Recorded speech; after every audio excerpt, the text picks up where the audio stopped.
My name is Arun Kumar and I am the driver. Welcome to Driven Diary episode 27. What is Driven Diary? It's the documentation of my life as I work to build $1 billion automotive services business with Driven Auto Co. Check us out at drivenautoco.com. And in this week's video, frankly, it is extremely monotonous. I'm just talking to camera pretty much the entire time. I show you a couple little clips of what's going on, but frankly, I'm here to capture the reality of small to big business building. I think there's plenty of entrepreneurs out there that we see in the limelight today who are extremely successful that didn't document very much of their early stages. We have the opportunity to do that today, and given my goals for where I want to take my somewhat unique business, I felt the desire to document the process for others to be able to follow along and to be able to gain inspiration from what we're doing here. That being said, some weeks, I'm wearing the exact same clothes every day, I'm doing the exact same thing every day, and there's not really that much to show you. And that's part of it, that's part of the routine. And I'm gonna be trying to get better about planning specific shots so that during a week I can show you more of what's going on. But frankly, I didn't get around to it for this week. So hopefully going forwards, you will see some more targeted educational pieces about specific cars or specific business moves that I'm making. Now, in this week's video, we have a really scary customer phone call. I get beat up by a number of different customer complaints, and I go for a rather inspiring walk and also tell a very dark and personal story somewhere in the middle of the video that you'll want to stick around for. I hope you do. I hope you enjoyed this video, and let's get to the video.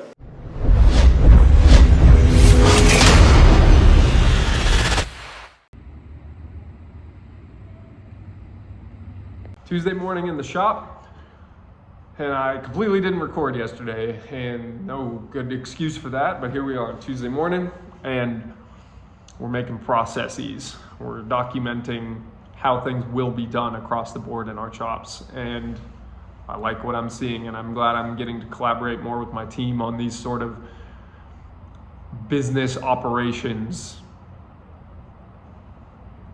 things that need to happen, tasks. So I'm gonna keep doing that. Don't have much else to report. Feeling good today.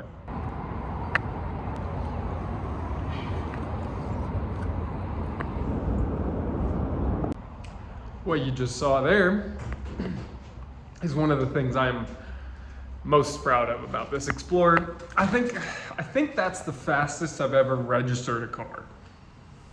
2 days. 2 days to buy it, smog it, register it.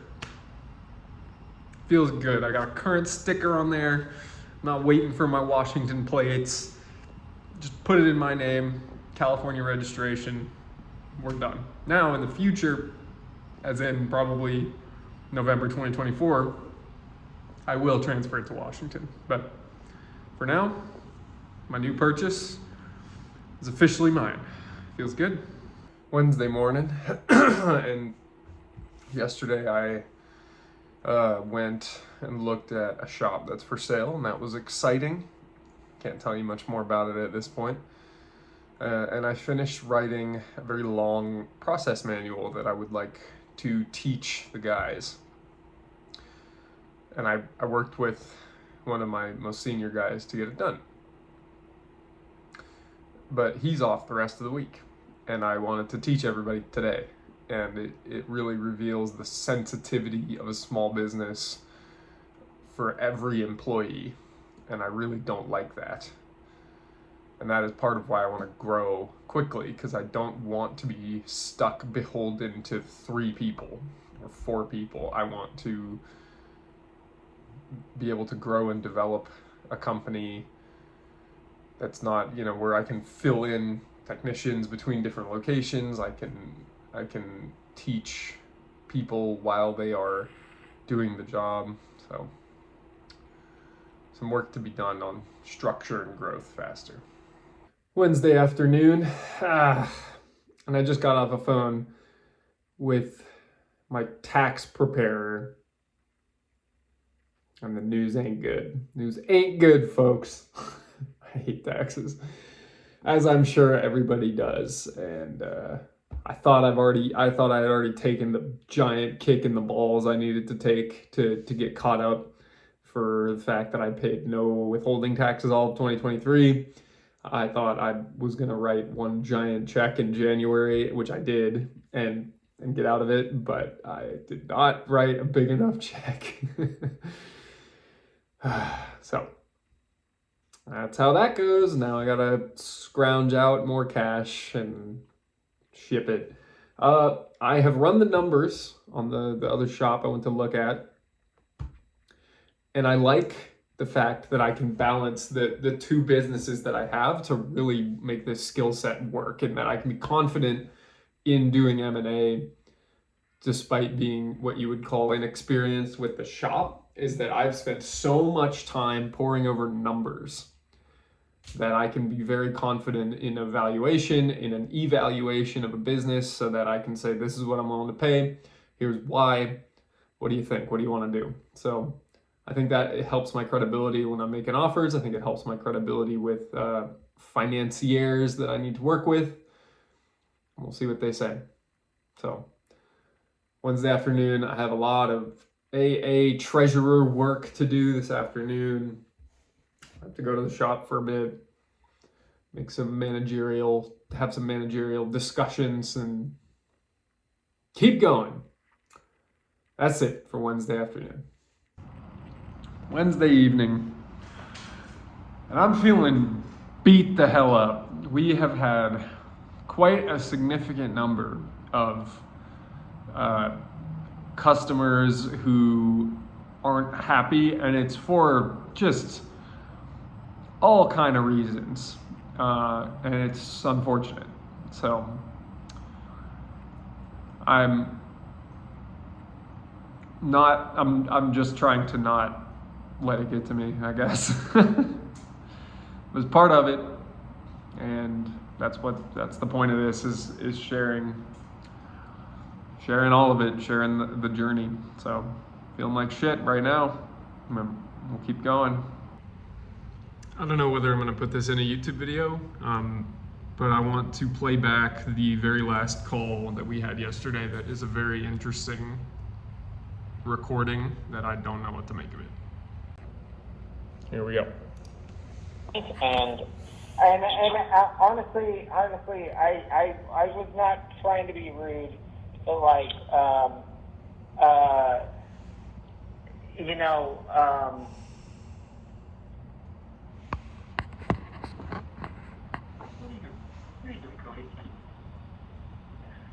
come on, I don't want to go through this again with you, okay? I really don't.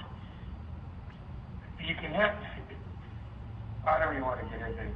Stop drinking, that's all, just stop drinking. No, I can't stick to it. All right, fine. Cody, you good? Yeah. Okay.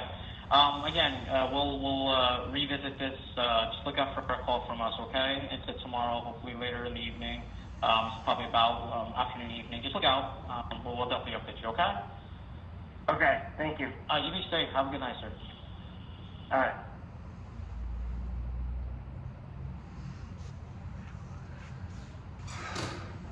It's like his dad comes into the room or something and starts yelling at him about, I don't want to go through this again, just stop drinking. What the fuck? That's the end of a 25-minute phone call with this customer. I don't know what to make of that. So I don't know exactly what's going on here, but this looks wrong.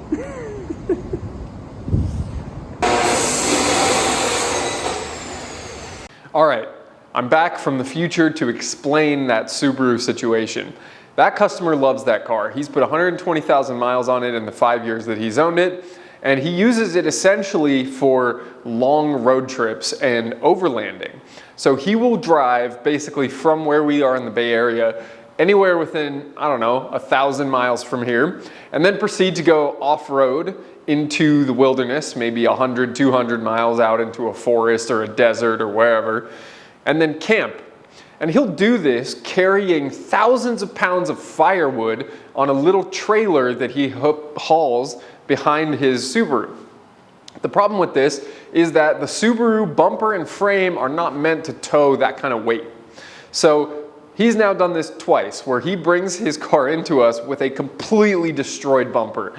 And in this case, he didn't break the reinforced part of the frame from last time, but he actually stripped out the bolts that mount the bumper that he has to the back of the car. So we are having to figure out a new way to mount that bumper to the car. That's basically what we're doing now. And as you can see, there's plenty of fabrication involved, and we had to go get a giant piece of metal out of a scrap bin at an industrial metal supply company to successfully complete this job. Great customer, always gives us some sort of creative problem to solve. Okay, this next clip is from March 1st, and I'm telling a story that's deeply personal to me, and it is about the final days of my drinking. And I am an alcoholic. I have the disease of alcoholism. I really do encourage you to listen to this part. Try not to cringe through it or skip through it or anything like that. And if you do have people in your life or yourself who struggle with alcohol abuse, alcohol consumption, please reach out to me, and I would love to help in any way that I can. Friday morning, and it was on this day, 7 years ago, that I woke up on the floor of a hotel room in Buckeye, Arizona. It was a Days Inn in Buckeye, Arizona. I woke up on the floor, half a pizza or more sitting on top of the microwave, and half a case, or maybe 3 beers actually, out of a 12-pack of Bud Light. It was the second 12-pack I had bought the day before. And the day before, I had driven from Santa Clara, leaving at about 2:30 in the morning, to Buckeye, Arizona at 7 p.m. that day, mostly in a blackout. And I woke up on the morning of the 1st and made a commitment to myself that I was going to end my life in that hotel room.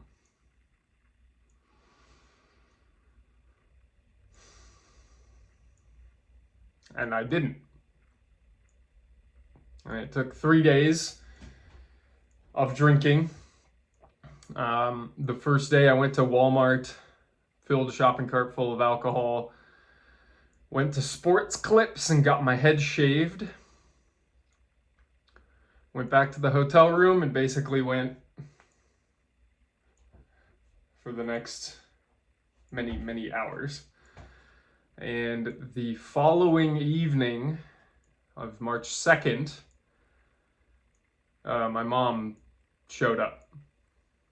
So, thanks, Mom. Thanks to both my parents, thanks to Sophia, thanks to Bobby.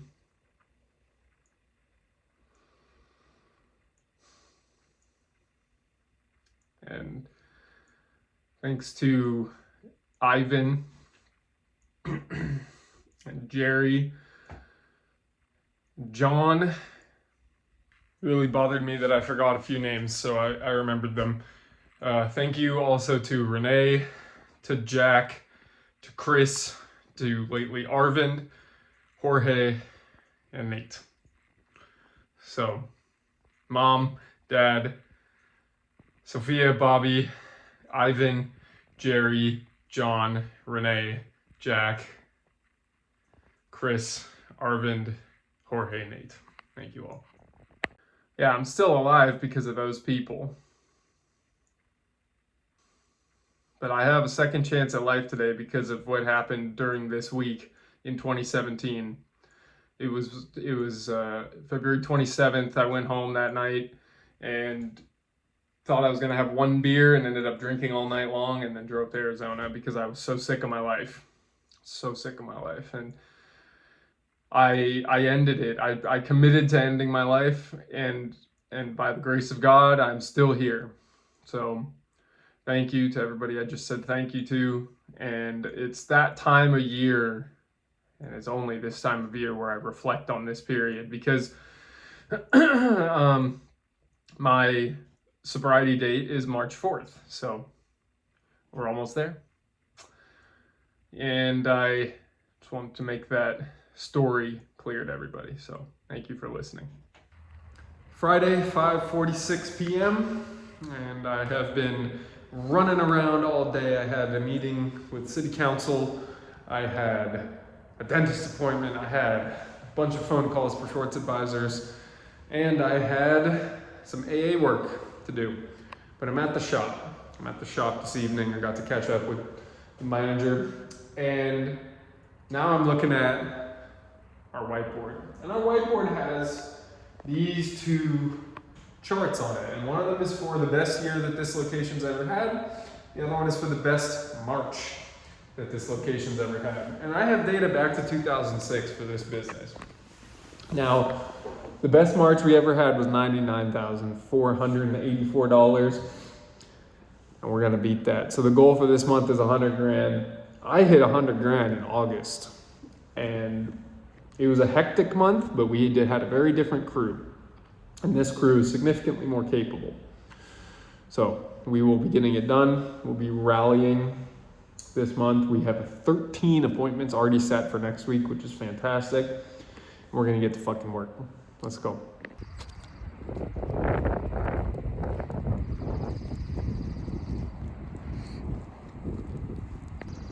Sunday morning, and me and Corporal are doing something a little different today.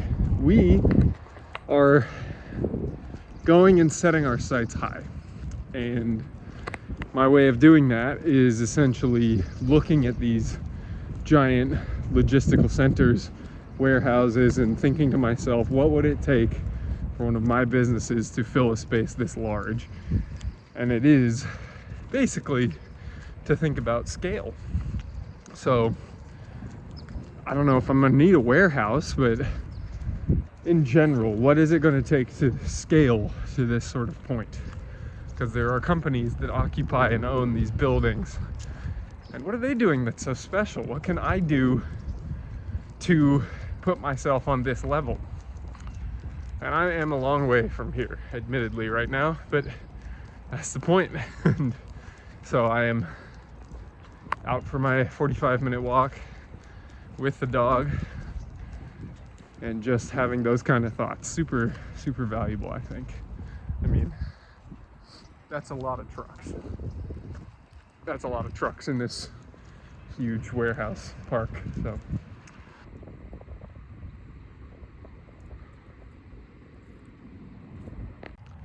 One of the things I love about these walks where I kind of explore different places, I basically just set a timer and start walking. And today I seem to have found the Mercedes Porsche dealer overflow lot.